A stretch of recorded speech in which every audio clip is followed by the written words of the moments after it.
Let me ask you something. Napapansin mo ba na kapag nasaktan ang puso mo, parang naapektuhan na ang lahat? Ang mood mo, ang decisions mo, pati ang pananaw mo sa buhay. Kaya napakahalaga ng isang bagay na sinasabi ng Bible tungkol sa puso. Pag-usapan natin yan.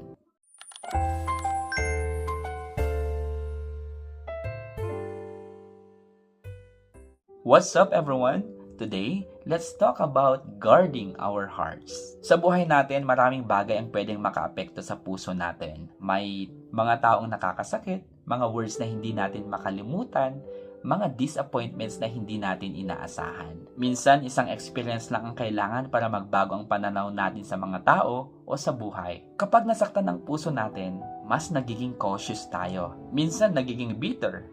Minsan, nagiging cold. At kapag hindi natin binabantayan ang puso natin, unti-unting pumapasok ang anger, resentment, o discouragement. Alam mo ba ang sinasabi sa Proverbs chapter 4 verse 23? Above all else, guard your heart, for everything you do flows from it. Napakalalim ng wisdom na ito. Sabi ng Bible, above all else. Ibig sabihin napakahalaga nito.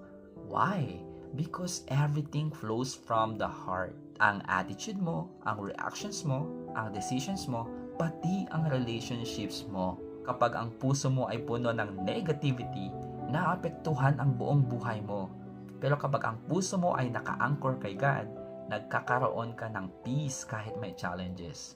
Pero tandaan natin, guarding your heart doesn't mean isolating yourself from people. Hindi ibig sabihin nito na magiging cold ka na sa lahat.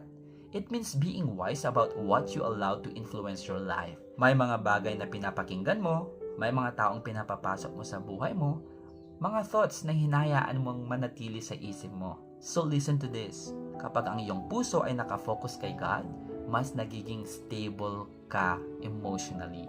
Hindi ibig sabihin na wala ng sakit o disappointment, pero kahit may pain, hindi nawawala ang peace. Because when God guards your heart, He also protects your joy. So today, take time to check your heart. Ano nga bang laman nito ngayon? Bitterness ba? Fear? Or trust in God? My dear friend, allow God to heal and guard your heart. Protect your heart because it shapes the direction of your life. God bless you, kapatid.